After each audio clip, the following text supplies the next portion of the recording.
Hey guys, welcome to Strength Solutions. We're on Apple and Spotify. You can rate and view us. Check us out on YouTube. Leave a comment down below and subscribe. Then our website is strengthsolutionspodcast.com. We have free blogs, free guides, and programs for purchase. Email strengthsolutionspodcast@gmail.com. Social media on Facebook, TikTok, and Instagram. Strength Solutions Podcast. I'm Strength Solutions Edwin. I'm Strength Solutions Nathaniel. Okay. Strength Solutions Nathaniel. Yes, Strength Solutions Edwin. Yes. Have you ever gotten stuck? Like you feel like you plateaued? Yeah. What the heck? Well, what do you do if you hit a plateau? Just keep fucking doing it. Just do the same thing? Yeah, don't change anything. Well, sounds like the average gym goer there.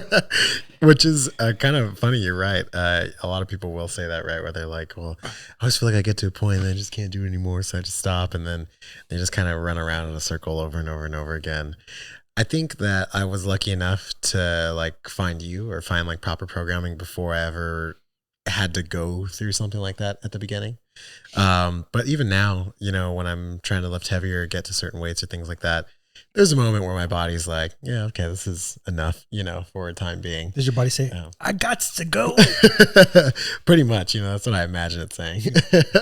And, you know, I guess that's where most people would probably be like, oh, I guess, you know, I just can't do it anymore. I just can't do it, you know, or whatever it is, or they'll stop lifting or something like that. But luckily, you and I know that it usually either takes a change in programming, maybe a time to deload and recover, and you usually come back and can push past where you were previously.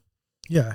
So one thing I like to do is simply just check your rep range. If you check your rep range and you're doing 1 to 5 all the time, go to 8 to 12, go to 15 to 20. You could do the same exact exercises. Yeah. And just get a different stimulus for a little while and go back to your exercises the way you like them. And I would say about 3 to 6 weeks doing this, and you will get benefit. Let's say you are a person who lifts heavy and then you go into endurance with those exercises and then come back. Because you have better endurance, the more output you can do in strength, and vice versa.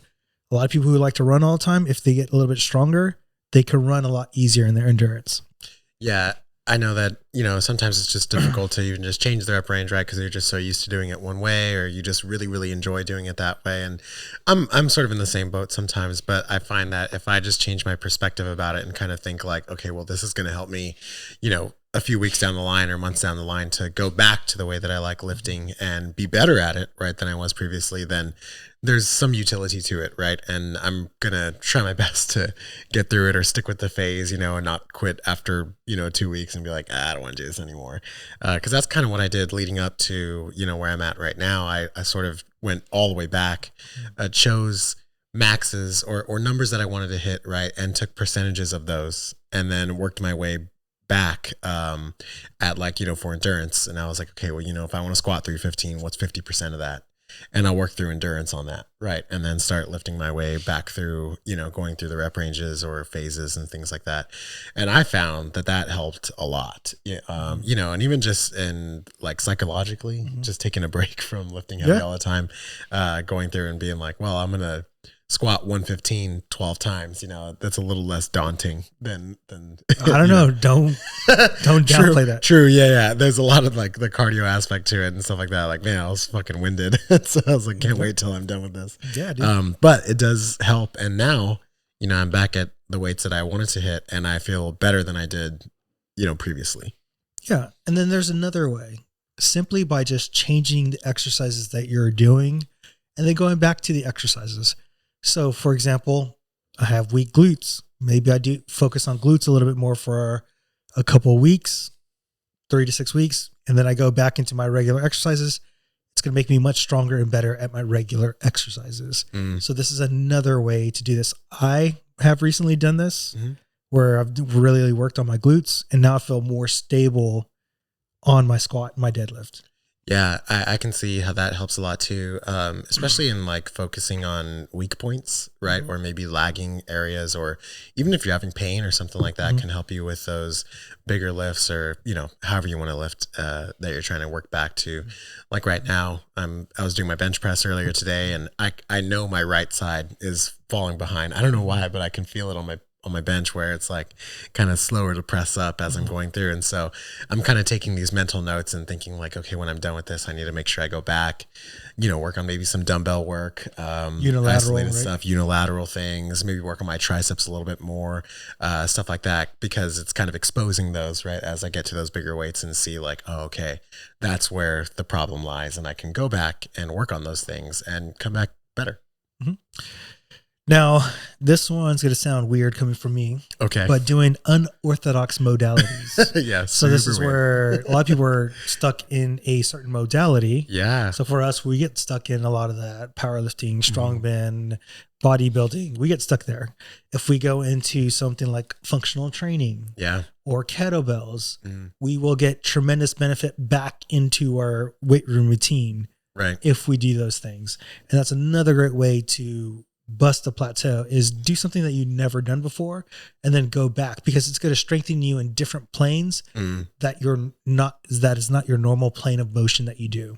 Yeah. I was doing some like hip abduction work with some cables the other day. I was working out, and some of the trainers at work were like, hey, come try this out over here. So it was like so when you did this, there's a song called Come On, booty, booty, booty, rocking everywhere. Pretty much, bro. Yeah. That's what I was thinking in my head, because I was like, this shit is hard as hell, man. Like having to stabilize on the standing leg, and then your free leg, abducting out to the side and pulling through. It's like my glute on my stabilizing leg is burning, my other leg is burning, and I was like, this shit is hard, man.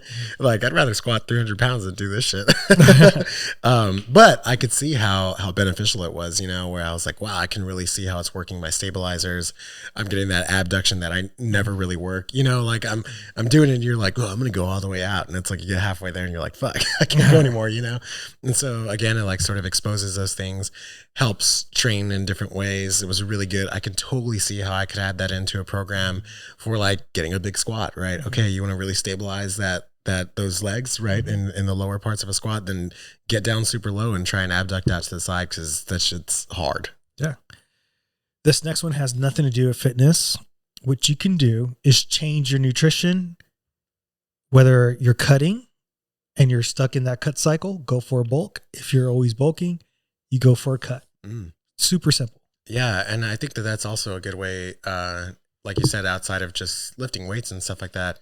If you're stuck in a plateau of losing weight, right? Maybe it's time to go back up in your calories for a little while. It's harder here. Yes, psychologically. I think in both ways, right? Yeah. And whether you're trying to lift weight or you're trying to lose weight or gain weight, it's always hard to kind of do the opposite of what your goal is, right? But sometimes it's just what needs to happen to either give your body a break, give your mentality a break, something, and there needs to change, because if you just keep doing the same thing and nothing is happening, that's insane.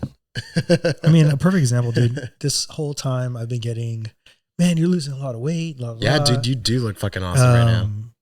And then you were like, dude, you look jacked coming in. Yeah, you did. And I was just like, I just filled up my muscle bellies this weekend. Yeah. Oh, yeah. He said you ate like a hoss, right? I ate like a hoss. I ate like Nathaniel on a normal day. What did you have? Dude, my parents are here. We had like Bill Miller's chicken. Hell yeah. Me and Amanda went to Brazil, so I had a lot of steak. Yeah. And lamb. And then the kids wanted Whataburger. We had Whataburger. I said, I'm just going to enjoy this weekend. I'm just going to go, yeah. And all that sodium filled the muscle bellies, all the carbohydrates. Yeah. And I could feel it in my lifts on Sunday. Right.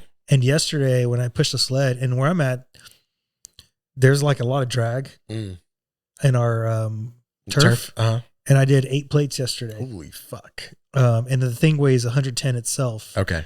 So I pushed that. Plus 8 plates. Plus 8 God plates, damn. So it was, I could feel it. Yeah. Even today, I could like feel it. I could tell like now I'm kind of going down because I'm back to normal a little bit more, but just changing the nutrition a little bit. And look, I did mine for the weekend and I'm dropping right back down. So it could be you're cutting, you need like a weekend break and then go back into your cut. Yeah. Or it could be like, I'm taking a full week, not more than 1 week, but maybe a full week of like, I'm just going to eat a little bit more calories. Yeah. I had a client come in today, and she kind of had a similar weekend where they kind of did a little bit of a road trip, and, they were just eating out a whole bunch and hanging out and doing all these things. And I was like, man, it sounds like it was really fun. But it's funny because I guess as, you eat more, right? Or maybe not like the quote unquote best things to eat. She was like, oh, today's gonna be really hard. Like I'm not gonna do well on any of my lifts or whatever. But in my head, I was like, we're probably actually gonna do really good. Yeah, because I was like, you never really eat like this, right? You never really fill up this much or have like a surplus of calories or energy to kind of work off of. And so we did super good today. Hit a lot of new weights and really lifted hard and did a lot of barbell work and stuff that's difficult, you know, because I was like, okay, well, she needs this right now. And it's also a good time to do it because she's just ready for it, like calorically, you know. So it's funny. Yeah. And then the last one before we end this is take your sleep seriously. And I think this is where most people fail. Is they're not in this routine of sleeping. They don't ever recover from their workouts. They're constantly stuck in this little trap of just trying to recover versus recovering and getting better because their sleep is not there. Yeah, it's funny. I guess most people's first idea is to run to like, oh, the program isn't good, right? Or I got to take the new supplement, or maybe I'm not getting enough protein. And maybe it's those things, right? Maybe. But the reality is it's probably due more to your sleep schedule, stress, nutrition probably too, right? As opposed to just like running to the next program that's out there or buying the next pre-workout or something like that. Yeah. It's just one of those things. Yeah. Just do that. Yeah. Check them out. Get your checklist. All right. So Valentine's Day has passed. You had a good one? I did. Yeah. It was a nice Valentine's Day. We had a good, delicious dinner. What'd you eat? So we went to this place called Outlaw Kitchens. Did you do it on Valentine's Day? Yes. Such yes. a poser. Let me explain to you. Poser. Let me explain to you the. I follow marketing. My name's Nathaniel. I can't think for myself. I'm a sheep. Bye. Let me explain to you the dangers, okay, of doing shit on Valentine's Day. So we went to. Okay, before you go to the dangers, I just want to tell you, my client who owns a restaurant says. People are dumb. You're not going to get the best food quality on a day. And I agree. So, okay. So we went to this place called Outlaw Kitchens. I've been there one time. Are there before. outlaws outside? Pew, pew, pew. Everybody has a cowboy hat. Yeah, Jordan cowboy hat. Yeah. And there's a shootout every hour. I've been to this place before, like, I don't know, years ago actually. And it was just a random day, a random weekend that I had gone, and it was fucking phenomenal. It was really, really good. The food was awesome. The service was really cool. We sat like right by the kitchen so we could like see them cooking the food and stuff like that. It was really cool. And so I kind of forgot about it. And then as Valentine's Day was coming up, I was like, like, you know, where do we go? I feel like we've been going to the same places. I was like, oh, I really like that place. Let's go back. So I made the reservation, things like that, and I was pretty hyped for it. So we get there, and it's fucking slammed, dude. Mind you, this place is really small. Like, I'm going to be honest with you, it's probably the size of, like, this room we're in right now. It's not very big. No way. Yeah, it's pretty small. And it's kind of split in two. So there's, like, one side over here, and then, like, the other half. And Is it closer to downtown? It's like by Almost Park. So kind of around that area. I can see why it's small. It's like a house. It's like a house that I've been to those places. Yeah. And so we get in there, and I was like, hey, you know, we're here for a reservation, blah, blah. They have it. So that was all good. And they're like, yeah, we're going to be sitting over here. And so I don't think that there was this many tables there when I had gone previously, because that place was fucking packed. So they had like all these, like, of course, like 2 sets of chairs and single table, right? And then some of the larger tables were like, they had just like split them in 2, like put like a flower border in between.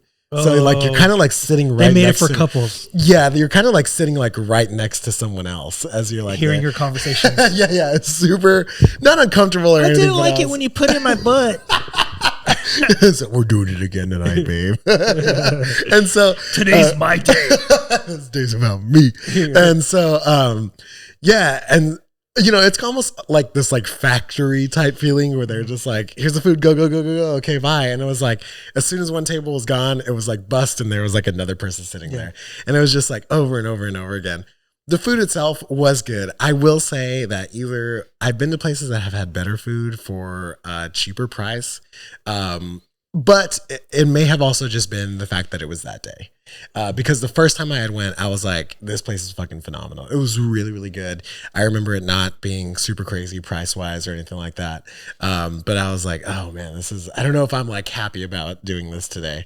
But regardless, I'm Nathaniel. I do whatever corporate America wants me to do. Yeah.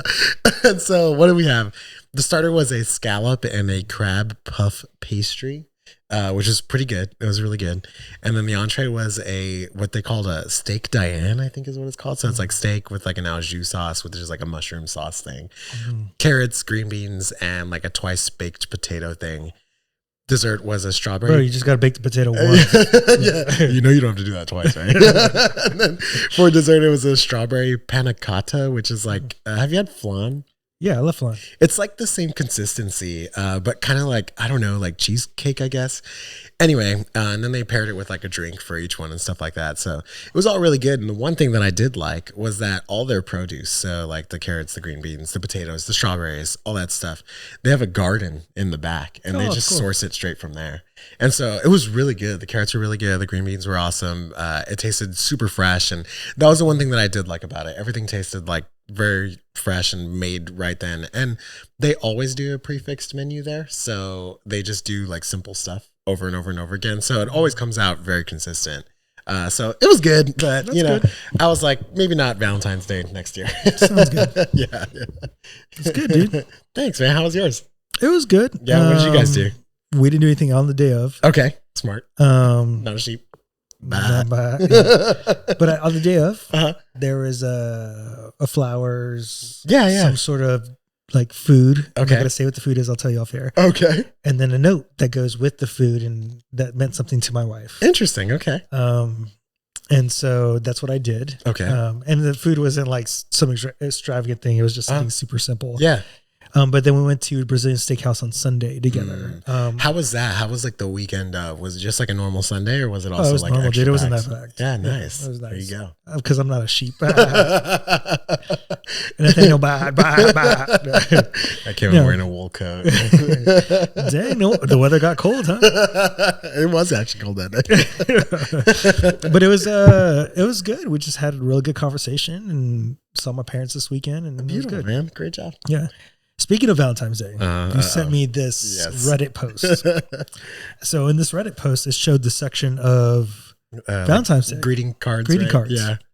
The wives section completely sold out. The husband section completely full. Dude, isn't that the name of the fucking game? Dude? You know what really got me is the Redditor person is trying to point out husbands and boyfriends are not appreciated as much, right? Mm-hmm. This day is really not about like men feeling appreciated at all. No, yeah. Right? Or not receiving it back, reciprocated. And underneath, so his whole point was that underneath, if you look at comment after comment, all people cared about was the price of the cards and where to get cards at. Oh my God. So they didn't even look at what the guy was trying to talk about. Yeah. It's funny. I went with my daughter Thursday, I think it was. No, Wednesday, because she needed stuff for Thursday, like, fucking little Valentine's cards to hand out to friends and shit like that. And as I'm there, I was like, okay, I'm going to make a little basket for like Camille, and I was going to make one for her too and stuff like that. And as I'm doing it, I'm like looking at things and like getting cards and stuff like that. My daughter, I don't know what we were like looking at exactly, but my daughter was like, what are you going to get for Valentine's Day? And I was like, dude, no, I'm not getting anything. I was like, I'm not getting flowers or a basket or whatever. And she was like, why? And I was like, I don't know. It's just like the way it is, you know? I was like, that's just like how it is. But it was funny that she brought that up because she noticed, right? Like she was like, you're not getting anything. And I was like, yeah, I'm probably not. It's just like, I don't know if I've really ever gotten anything for Valentine's Day, like in terms of like traditional Valentine shit. And it's funny because I was talking to one of my clients and I was asking them beforehand, like, what are you guys doing for Valentine's Day? Blah, blah, just making conversation. And she was like, well, I usually get my husband, XYZ stuff. And I was like, you should get him flowers. And she was like, what, for real? And I was like, yeah, dude, I bet he would like really appreciate that. And she was like, no. And I was like, I think you should try it. So I don't know if she actually ever did, but I was like, it's just one of those things. You gotta get back to me on that. Yeah. Cause I was like, it's just one of those things that's like really nice, but doesn't happen ever. You know what I mean? Like if I got him, I'd be like, hell yeah, that's pretty cool. Here's some chocolates. Yeah. Even though I hate boxes of chocolate. I think they fucking suck. I do too. Yeah. Every time I've gotten one, I was like, this is garbage. Because you only want one or two. Yeah. Because that's the flavor you like. And they're never good. They're always like super hard and like chewy. I don't know. I'm a big box of chocolate hater. Yeah. That's all right. Give me a Reese's peanut butter cup. Yeah. For sure. For sure. So let's talk about this. you sent me this video of this guy being an idiot on social media. He puts himself on this balance board where he has to balance. Oh, yeah. And then shoulder press a shitload of weight. Dude, I think he had like 185 or something on that shit. Yes. That's like my goal. I can't even do that shit standing still. I can't say that's my goal. Yeah.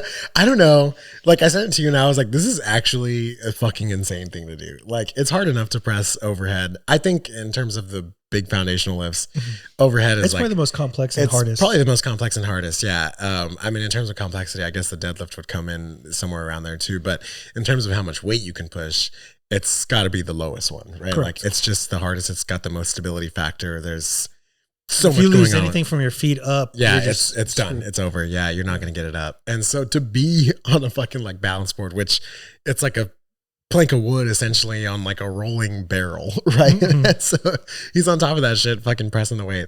I don't know how he did it, man. I think it was from the Guinness World Records, right? It was the most weight pressed on a balance board, which they have the most random fucking world records on there. Like I'm like, there's not even any competition for this. Like still, that was a lot of weight. Yeah, it's insane. I just think that's the fun part of fitness. Like you can just joke around, like when you get really good at it. Yeah. Like I wonder what that guy's overhead press is. Just strict, you know what I mean? Like it's got to be way insane. Over. Yeah, and so to see someone do like a feat like that, right? Well, maybe not way over, like 225 at least. I mean, even then, that's really good. Like most people will never press that. You know what I mean? Like, I guess I'm not most people. You're not most people, right? And it's like, but you go to the, a general person. I tell people all the time, I'm like, if you can press 100 pounds overhead, you're in a very small majority of people. You know how many people could only get to 95 and they're like done? Yeah. I'm serious. Like I'm like, if you can press anything over 100 pounds, I've seen guys who bench like 300 barely get 100 pounds overhead. You're fucking insane. Like you're in a different world. Like most people can't even do that. Yeah, dude. So there's Isometrics For The Win, right? And I was thinking about this the other day, and people don't realize the importance of isometrics and tendon health. Oh, yes. Right? Yeah. And that's why a wall sit is actually good for your patella. It learns how to strengthen your tendon in that position. And that's usually the position that people get hurt with when it's kind of bent. That's why they use isometric on the leg extension to kind of help with patella tendonitis. Also, isometrics in the form of carries and overhead and shoulders on your neck. Isometrics are boring to look at, but they encompass a lot for tendon health. And I think also if you've ever done any isometric exercise, you know that it's like no joke. That shit's really hard. Like try sitting in a wall sit for 30 seconds. Like easy work. Yeah, light work. I do have a client who can do that for a long time. That's so crazy. we don't do wall sits. Because it's just not worth it, right? Boring. At that point. Yeah. Yeah. Just sit there with the 45, 45, 45, 45. Yeah. Like, okay, awesome. I got it. You're strong. You can do a fucking wall sit. Cool. But yeah, when we were in PT at the clinic, there was like two tendon training is what they would call them for like Achilles tendonitis and also biceps tendonitis, two exercises that we would do. And it was just like holds. They just had it. It was like 45 seconds on, I think, and then like 2 minutes off. And you would do it for like rounds over and over and over again to help with that. And it helped a lot of people. And I've given it to people for like homework who have issues, especially with like biceps or Achilles tendonitis, which I would feel like are some of the more common ones. But same thing when people come back from like ACL surgery or just rehabs or tears or things like that, fucking wall sits, sitting in a squat, like you said, leg extension, isometrics. Sometimes we would just like load the leg extension to like the whole stack and just have them press against it and just like fucking hold it. Dude. I think me and you had talked about it recently too, about how tendons and ligaments don't adapt as quickly as muscles, right? And so isometric work for them is really, really good because sometimes they kind of lag behind. Almost sounds like you need to talk about your own advice to yourself when it comes to overhead press. Maybe if you did some more overhead carries. Overhead carries is a really good one, right? Because the hardest part of that overhead press is, trying to hold the weight overhead, right? And stabilize it. Because I've hit 170 overhead. You get up top and I try and hold it there for about a good like 3 to 5 seconds before I bring it down. And it's like, you're like, like the whole time. And it's the stability factor of it is just unrivaled. And what's also good for isometric is working on your end ranges of motion. So like that's where like the 90-90 hold, and then maybe you put like an ankle weight to add load at your end range of motion on the 90-90, or you could do a stick against the wall and you're at this end range of motion where you're pulling back. Yeah. And then you're just working on getting your end range of motion there. And it's a great way to work on that end range of motion to allow the body to trust yourself. That's why a lot of the PELs and rails concepts from like FRC and those kind of things really work really well, because it's all based off of isometric in the end range of motion to allow the body to trust itself and be stronger at that end range. And I believe in most end range of motions or isometric work in general, whatever distance you get to, so to speak, you gain like strength 5 degrees above that, and I think 5 degrees below that. Correct. Right? So if you can kind of push over and over and over time, right, you're going to increase your strength at those compromised, right, ranges of motion. So isometrics, man, if you don't do them, maybe that's a good way to bust through a plateau also, right? Correct. Yeah. All right. Before we go into studies, let's talk about you loving capitalism. And where it actually goes wrong. You sent me this thing, and Jeep wants to add pop-up ads. Oh God, dude. Isn't this crazy? Like, we worship money so much that obviously capitalism is not going to give you the best thing all the time.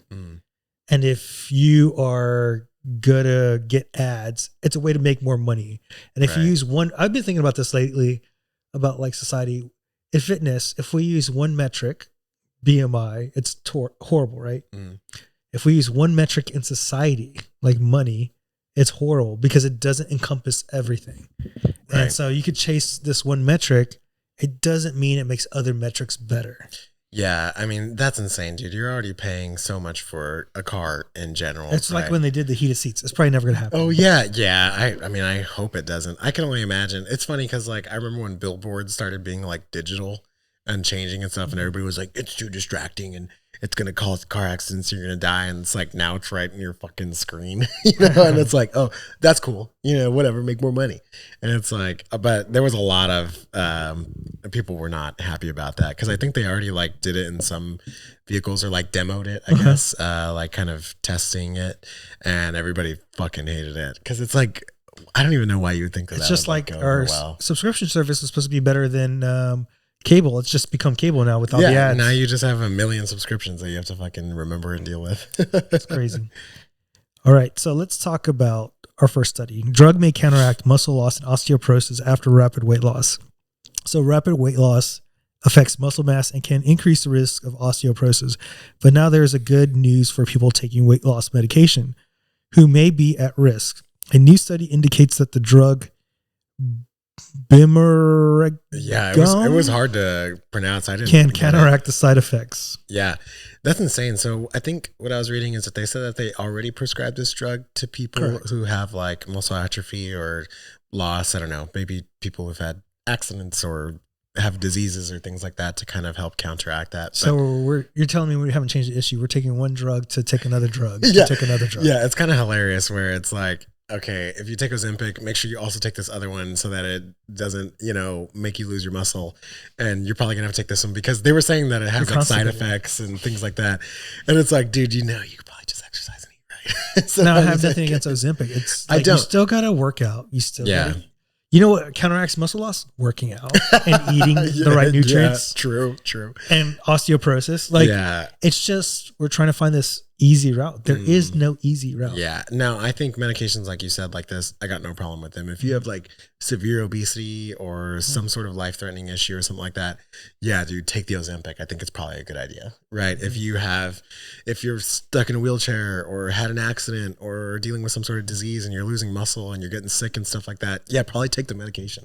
You know, but if you're someone who's just like, doesn't want to work, you know, to have the results that they need, and you're perfectly capable of doing it, then you should probably just do it that way, because what's, you know, the risk versus the reward on these types of things. But I don't know, maybe we're getting closer to the magic pill. Who knows? Maybe. The next study, omega-3 can slow down the aging process. A daily intake of 1 gram of omega-3s can slow biological aging by up to 4 months, according to analysis, clinical data from Do Health Study. For the first time, epigenetic clocks were used to measure the aging process. Yeah, I saw that, which is really cool. I didn't know that was like the first time that's happened, which is You makes you think like, why not do that more often? yeah. Why haven't we been doing that? Like use epigenetics and genetic testing. We should be doing that a lot, even more so with now. that being said, it's only 4 months. It Yeah. sounds like a great variable, but it really isn't, because the 4 months could be like, well, what if this person just wasn't taking anything or taking his health seriously before the study? Yeah. And so there's a lot of variables that we have to counteract, and there need to be replicated. It also reminds me of the test that we saw, or sorry, the study where it was like people who take multivitamins or like, you know, whatever. And it's like, I wonder again, is it really the fish oil or the, you know, whatever it is that's doing it? Or is it just because these people are more focused on their health? Right. And, or maybe once they started taking it, they were like, oh, okay, maybe I should try and do this other thing too.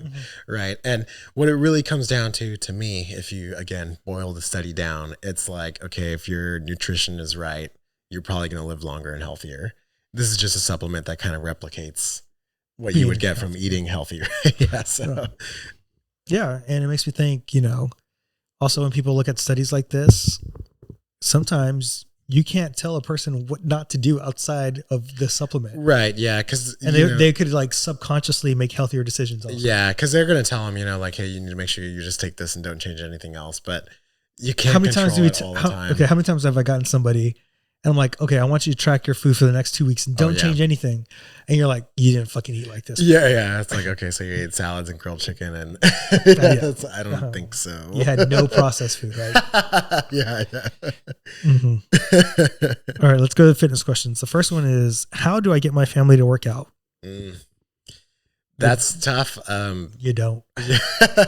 I think it takes finding a common interest in terms of like physical activity, whether it's, I don't know, going hiking or going for a walk or playing basketball or taking the dog for a walk or something like that. It really just comes down to like finding a common interest that everybody can do and not find like annoying, so to speak. Now, I'm glad you gave them the hope question answer. My answer is they have to come up with a conclusion themselves. That's true. Even when we get clients, I've had clients in the past who I had for a long time, and then 2 years down the road, all of a sudden it was their idea to start slow and make changes slowly. And you're just like, it has to come from themselves. Yes. I have one of my first clients that I ever had at the facility that I'm at now. She was awesome, man. We were really cool. She was a cool person too. We worked out for a long time. She had gone back and forth for years, you know, between trainers here and there, never really got anywhere, even with me, you know, like we made progress, sure, in our lifts and things like that. And then she took a break for like 2 years, like hit me up one day and was like, hey, I think I want to come back. Like I've been doing really well and I lost a whole bunch of weight and, you know, I'm not even recognizable anymore. Dude, I'll never forget the first time she walked through the door. I was like, what the fuck? I was like, how did you do it? Like, you know, like I'm expecting her to be like, well, I started taking Ozempic or whatever. And she was just like, no, I just started eating right and like doing whatever. And I was like, God damn. So what I talked about before. But the reality is that it took that time, right? That time span of those 2 years for her to, I don't know, come to whatever conclusions she had to come to. And, you know, as personal trainers, you can't take it personal, right? You can't take it as like, oh, I didn't do something right or I should have tried harder. In fact, for me, it's almost like a win where I'm like, I gave them the tools, right? Because without me, maybe in those 2 years, they would have just floundered around again. But so, yeah, sometimes it just takes the person on their own looking inside. All right, question number 2. What are moves that y'all do today that you didn't do in your past? Exercise moves? A lot of things, actually. Yeah. So you mentioned the adductor one for the glutes. Like I do those more today for hip stability. Yeah. You know, and the importance of all that stuff. And then I would say unorthodox lifts. Yeah. And understanding there's no such thing as a good lift or a good exercise or bad exercise. It's what the exercise is for, why are you using it, and can you control load? Yeah. And you're really good about that. And I think all trainers kind of at the beginning, you fall into like the camps, right? And there's still people who camp. Oh yeah. There's people who like fall in a camp and then they stay in that camp. Yeah. And they keep camping. They camp forever. They become the camp counselor. Exactly. No, I agree. Yeah. I do a lot more like back extensions now than I ever used to. When I first started out, I was like all about machines. Right now, I like kind of barely even touch them. I'm more into like the barbell work, things like that. So yeah, I think your mindset just sort of changes, and hopefully as time goes on you become more open-minded, right, to different types of lifts. And the other day we were doing behind the neck shoulder press, whereas before I would have been like, oh, that's really bad for your neck or your shoulder, you know what I mean? But it's like, can you handle the load? What is the goal? Things like that. And so I think finding out that there really is no bad or good exercises. Yeah. And what I'm liking is I'm seeing more people talk about, needs to get more mainstream, is exercise science is not an exact science. It's not like chemistry where you can put this together, and you have this outcome. And it makes this, yeah. Because I can squat and you can squat, and we have different anatomy. It could look different. Also, our previous history of squatting. Also, what is our weaknesses? So there's a whole bunch of factors that go into it. Question number 3, can having goals set you back? What if I just want to lift and just feel good? I would argue a lot of people would do better without goals. Yeah. And if they're just focused on how they felt and they just want to lift more and feel good, and they would reach their aesthetic goals. Even when I set goals in terms of numbers I want to hit or something like that, they're like pretty loose, as I'm doing this, I'm like, okay, I'm probably not going to hit that number. Let me just like readjust it and work through something that I think I'm going to actually hit. And it's no big deal, like it's not like, oh no, I failed or whatever. It's like, oh no, you failed. Yeah. It's like, I'll get it next year or something like that. And so, yeah, I agree. If you are setting goals, make them maybe a little more general as opposed to like super specific.